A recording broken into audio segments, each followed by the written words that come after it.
Pour this into a bowl. This solution will make cleaning around the house more enjoyable than ever before.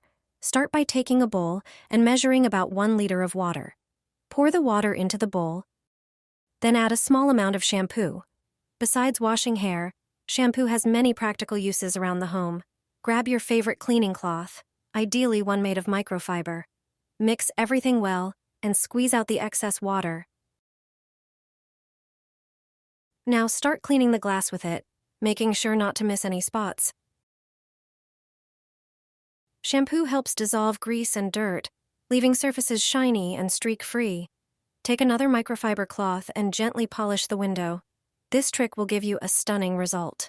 The difference is visible at first glance. Use this mixture to clean makeup brushes too. Pour the prepared solution into a small bowl and let the brushes soak for 5 minutes for easier cleaning.